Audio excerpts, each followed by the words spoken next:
En este programa, viajaremos por el espacio interestelar para acercarnos a un hoyo negro supermasivo. Desde la física veremos qué tan factible es viajar en el tiempo. Y conoceremos una aventura literaria de divulgación científica.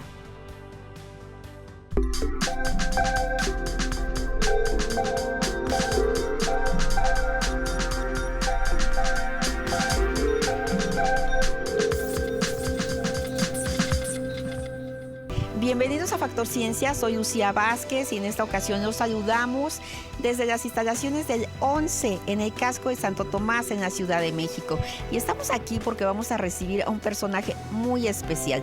Se trata de un científico mexicano de renombre internacional, el doctor Gerardo Herrera Corral.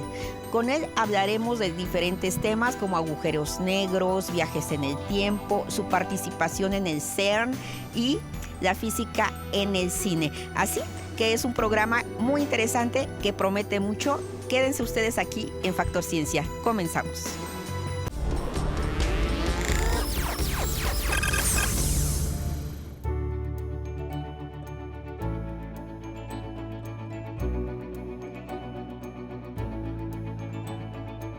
Lucy, ¿qué tal? ¿Qué tal? ¿Cómo está, doctor? Bien, bien. Muchísimas gracias. No, muchas gracias por la invitación.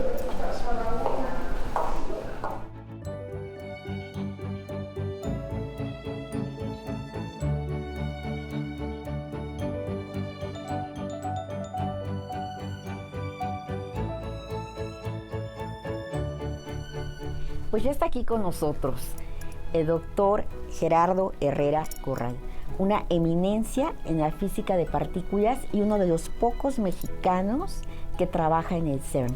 Doctor, muchísimas gracias por estar aquí en Factor Ciencia. Muchísimas gracias por la invitación, Lucy, y muchísimas gracias por las generosas palabras de introducción. ¿Qué le parece si hablamos sobre los agujeros negros?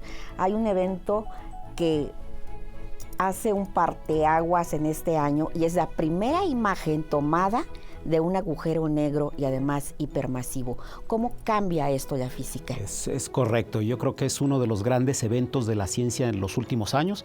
Sin duda es la fotografía más importante en lo que va del siglo y una de las fotografías más interesantes, más importantes, más impactantes en la historia de la ciencia, diría yo. Es una fotografía que se acaba de publicar el 10 de abril, que tiene pues muchas virtudes. Una de ellas es que se hizo con participación mexicana. Hay un telescopio mexicano que formó parte del gran telescopio del Horizonte de Eventos, en donde participan otros 8 telescopios, y el gran telescopio milimétrico que se encuentra en el Parque Nacional Pico de Orizaba en Sierra Negra fue uno de ellos. Entonces debemos sentirnos también parte de esta nueva visión que tenemos del universo. México fue parte de eso. También es muy relevante porque se trata de la primera observación directa de un agujero negro. Estos objetos fueron objetos especulativos por casi 100 años. Desde que en 1916 se planteara la teoría general de relatividad, ya estaban ahí, ya estaba en la teoría la posibilidad de su existencia. Hubo mucho escepticismo, mucha gente consideró que no podrían no ser una realización en la naturaleza, que eran soluciones de la teoría, pero que no estarían presentes en la naturaleza.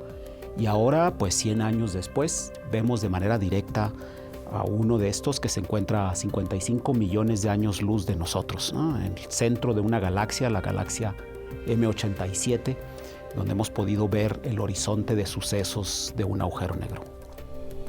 Y bien, bueno, han existido varios teóricos, como Stephen Hawking en su momento, antes Albert Einstein, pero ahorita, ¿qué es lo que se sabe? ¿Cuál es el comportamiento de estos colosos del universo? Son objetos extraordinarios por muchas razones, ¿no? Un agujero negro es la acumulación extraordinaria de masa que después de una cierta magnitud, después de que la masa se ha acumulado y se ha concentrado de una manera extraordinaria, deforma al espacio y al tiempo de una tal manera que se forma alrededor de él un horizonte de eventos, un horizonte de sucesos. Esto es una línea o una superficie que rodea al agujero negro que separa a esta región del universo, desconecta a esta región donde se encuentra esta masa acumulada y probablemente con una singularidad en su centro, queda desconectado del universo en el que vivimos. Queda desconectado porque todos los objetos que caen ahí no tienen más retorno, ni siquiera la luz puede escapar de ellos. Y cuando la luz misma no puede escapar de ese objeto, no hay información que pueda salir. Y eso significa entonces que hemos perdido toda la esperanza de conocer qué ocurre cuando otro objeto cae en él, ¿no? Son objetos extraordinarios en ese sentido. Y son objetos extraordinarios también porque representan una realización de lo que se encuentra en la teoría. De tal manera que la observación directa de un agujero negro nos da la confirmación de que la idea que tenemos del espacio y del tiempo es correcta, ¿no? Y yo creo, doctor, que a raíz de esta imagen seguramente en estas próximas décadas vamos a descubrir muchas más cosas de estos cuerpos. Indudablemente se abre todo un panorama, ¿no? Hemos observado también en los últimos años ondas gravitacionales. Las ondas gravitacionales también eran una especulación, también de la teoría general de la relatividad, y en septiembre de 2015 llegó hasta nuestro planeta la primera onda gravitacional detectada. Se trata también de uno de los más importantes hallazgos de los últimos años. En lo que va del 2016, 2017, 2018 hemos estado observando eventos que ocurrieron hace 1.000 millones de años. Cuando la vida aparecía en nuestro planeta, cuando pasaba de los organismos unicelulares a los pluricelulares, dos agujeros negros se encontraban y generaban con eso perturbaciones del espacio y del tiempo que ahora están llegando hasta nosotros, y ahora tenemos los aparatos lo suficientemente sensibles como para medirlos, para detectarlos, para saber que eso ocurrió. Todo esto abre un panorama enorme, una promesa también de que en el futuro podremos observar con una gran profundidad. Es una nueva herramienta. Las ondas gravitacionales son el instrumento que nos permitirá ver muy profundo en el espacio y muy profundo en el tiempo. La promesa es que eventualmente, con observatorios cada vez más sensibles y más numerosos, podremos avistar el comienzo mismo del universo, gracias a las ondas gravitacionales. Entonces se trata de la mirada profunda, realmente una mirada profunda. Pues sin duda grandes temas. Vamos a continuar con otros en un momento. Esto es Factor Ciencia.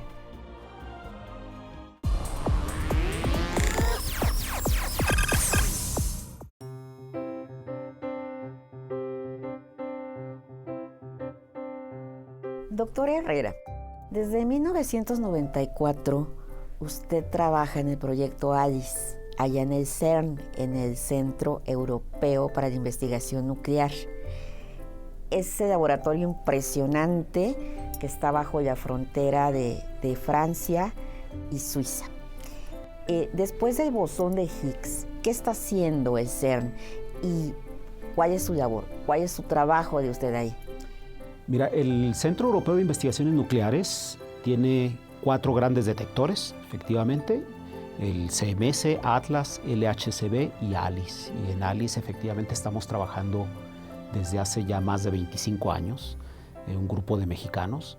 Y efectivamente, como bien apuntas, fue en el Centro Europeo de Investigaciones Nucleares donde se descubrió en 2012 al Higgs, esta partícula fundamental. Es una de las partículas elementales que son de gran importancia porque nos explica la manera como las demás partículas adquieren masa, adquieren una inercia, una resistencia al movimiento, pero también porque el Higgs resultó ser una partícula, un campo que probablemente estuvo presente en el comienzo del universo. Entonces es efectivamente un gran hallazgo. Se otorgó el premio Nobel por este descubrimiento en 2013.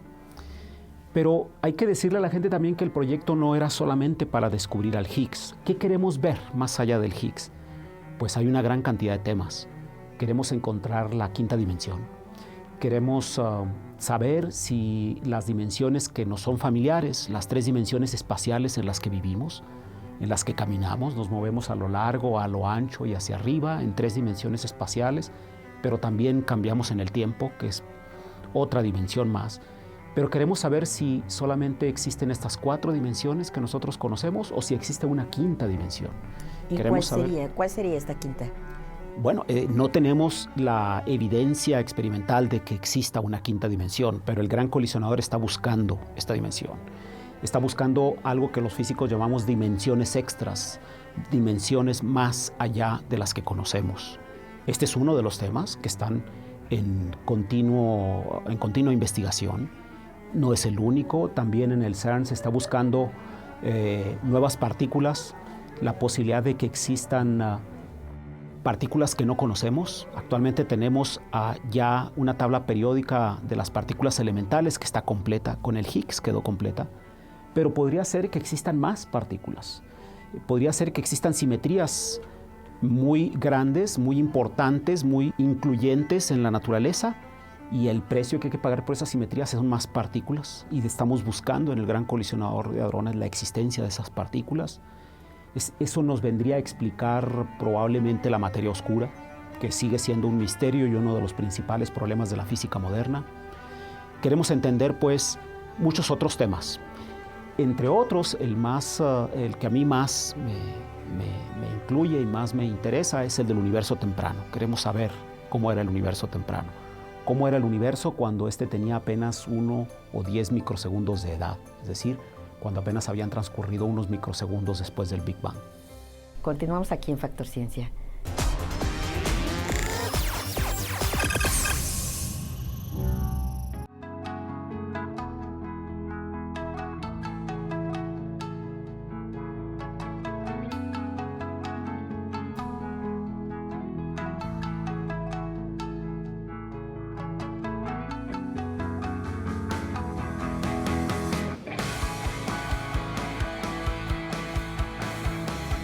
Gerardo, cuando hablamos de física y pienso en física, esta es una etapa que me encanta. ¿Por qué? Porque los científicos ahora están investigando cosas que antes eran imposibles, que solamente sonaban a la ciencia ficción. Y no solamente investigan, sino que se atreven, lo divulgan, lo dicen, ¿sí? ¿Qué tan cercano está, por ejemplo, esto de hacer realidad un viaje en el tiempo? ¿Cómo lo ve la física? Sí, tienes razón. La física moderna se ha convertido también en un espectáculo, ¿no? Pero sobre todo yo creo que, como tú bien lo señalas, la física se empieza a plantear hoy problemas que son problemas muy humanos, preocupaciones muy internas, y de hecho lo notó Octavio Paz. Octavio Paz le gustaba decir que los físicos se plantean hoy las grandes preguntas que en el pasado se plantearon los filósofos. Yo creo que en ese sentido tiene mucha razón. Y efectivamente, uno de los temas fascinantes de la física moderna tiene que ver con el tiempo. A todos nos importa mucho el tiempo, qué es, cómo transcurre. ¿Es solamente una sensación o existe en la naturaleza como una categoría que la describe o no? Sí, eso es un gran tema. Actualmente tenemos 2 teorías en la física moderna, 2 grandes teorías que describen todo lo que vemos. Una que se enfoca en el mundo microscópico y se llama la mecánica cuántica. La mecánica cuántica nos dice cómo se comportan las partículas elementales, cómo se comportan los átomos y cómo se forman las moléculas, y ha sido excelente, es una gran descripción del mundo microscópico. Por otro lado, tenemos la teoría general de la relatividad, que nos describe al macrocosmos, nos describe la manera como interaccionan los planetas, cómo se mueven las galaxias, nos describe el macrocosmos y lo hace también de una manera extraordinariamente precisa. Estas 2 teorías que tenemos de la física tienen una característica muy interesante con respecto al tiempo. Son reversibles, son teorías que funcionan también cuando nosotros invertimos el tiempo. Eso nos ha hecho pensar a los físicos que en realidad el tiempo no es algo tan fundamental como hubiéramos pensado, que el tiempo es una coordenada más, que lo podemos pensar de la misma manera como pensamos el espacio, y que nos podemos desplazar de la misma manera como nos desplazamos en el espacio. Nosotros bajamos por la avenida o subimos una escalera recorriendo las 3 dimensiones del espacio, y probablemente podríamos también movernos en el tiempo si tan solo conociéramos la manera técnica de hacerlo. Tenemos una dificultad para lograrlo, no tenemos las herramientas o el conocimiento todavía necesario para hacerlo, pero de acuerdo con las teorías fundamentales de la física, no debería haber ningún problema en que nosotros pudiésemos movernos también en el tiempo como lo hacemos en el espacio. Eso abre la posibilidad de viajes en el tiempo, como tú bien lo comentas, ¿no? Quizá un error que hemos tenido con el tiempo es que pensamos que es lineal, ¿no? El pasado es algo hacia atrás y el futuro es lo que está hacia adelante. ¿Cómo lo ve la física? De acuerdo con la teoría general de la relatividad, el tiempo es equivalente al espacio. Tiene las mismas características, nos sirve de la misma manera para describir los procesos. Y entonces podemos bien pensar que el tiempo como nosotros lo percibimos, como lo vemos, como vemos que ocurre en la naturaleza, como vemos que los cuerpos se mueven o nosotros envejecemos, es en realidad solamente una sensación, que no hay nada fundamental en la naturaleza alrededor del tiempo, que nosotros somos los que generamos probablemente en nuestras neuronas, en nuestro cerebro, que es un efecto de la biología, el que nosotros percibimos el tiempo de una manera diferente a como percibimos el espacio, ¿no? Esa es, creo yo, la consecuencia inmediata del desarrollo de la teoría general de la relatividad. Pues interesante esto, interesante lo que nos puede brindar la física e interesante saber que nos hace falta mucho más conocimiento para entender estas leyes y entender nuestro entorno. Así es. Sí. Continuamos aquí en Factor Ciencia.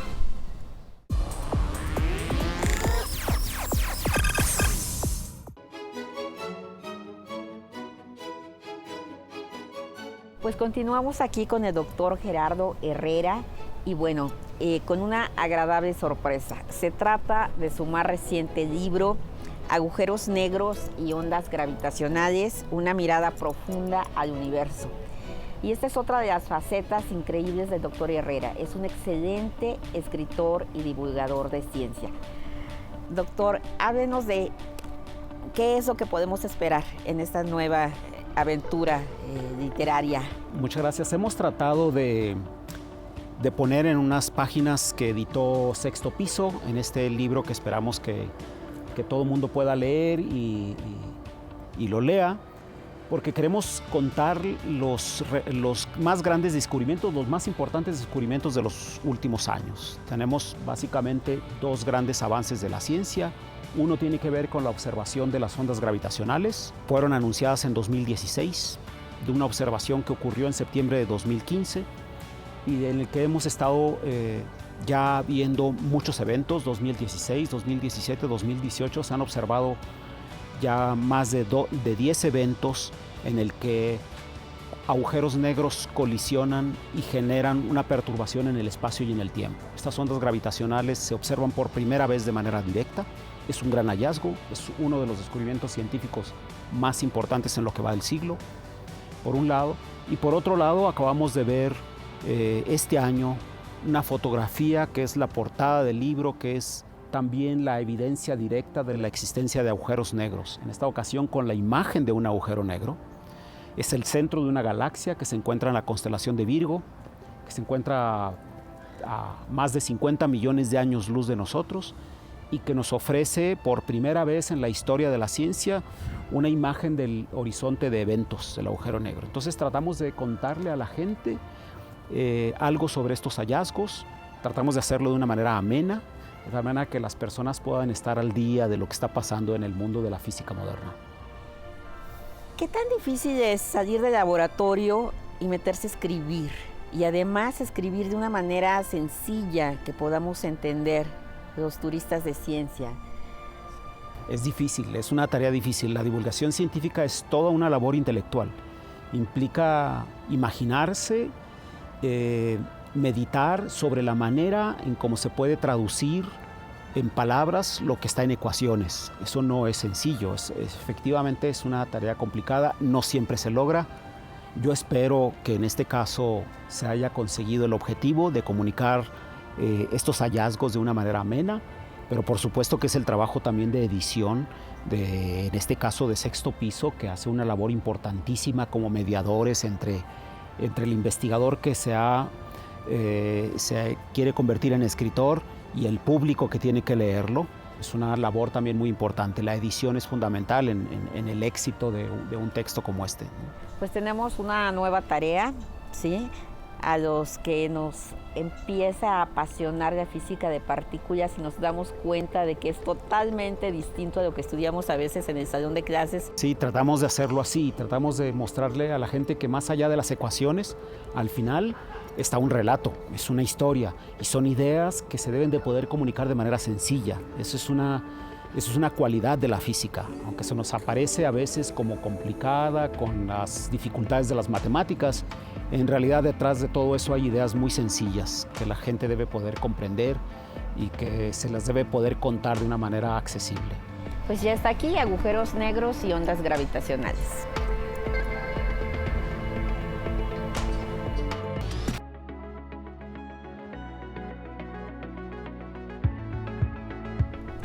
Doctor, y siguiendo con el tema, con uno de los temas del libro de agujeros negros y ondas gravitacionales, ¿por qué hacer un apartado de física y cine?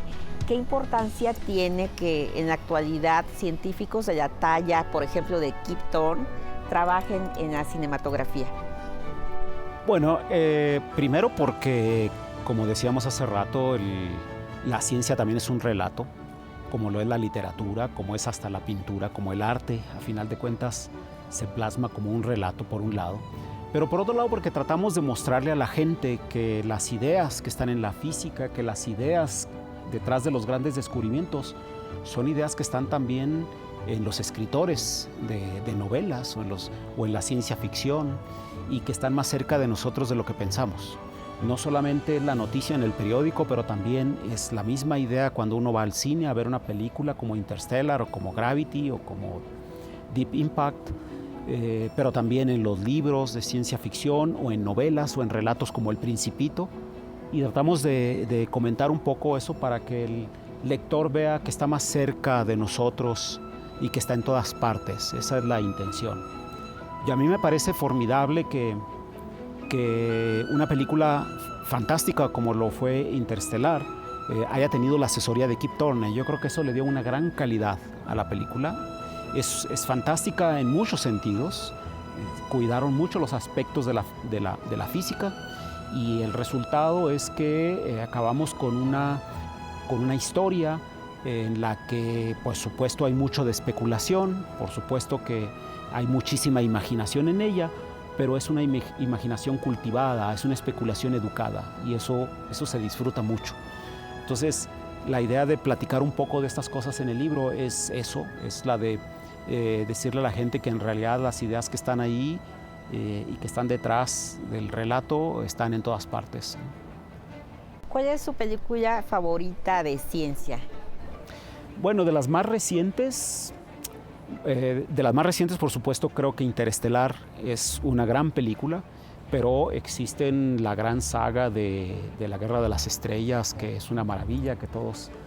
Odisea del espacio, por supuesto que es una gran película y todas ellas han tenido una gran ejecución y una gran producción en términos de la asesoría de las ideas detrás de la producción, ¿no? ¿Le gustaría participar como asesor científico en una película?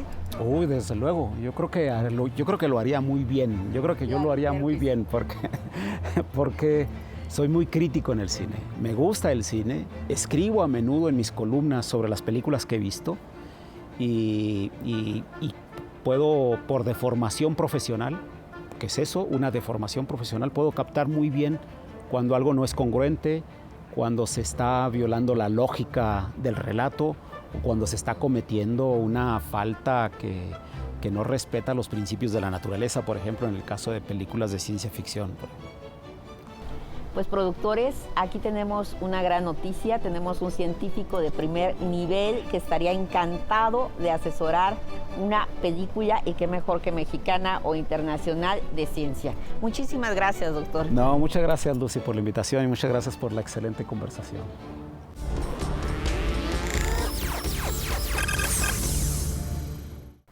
Espero que hayan disfrutado tanto como yo de este programa realizado aquí en las instalaciones del 11 en el casco de Santo Tomás en la Ciudad de México, donde tuvimos la oportunidad de charlar con un gran científico que ha hecho y sigue haciendo historia en el mundo de la física de partículas.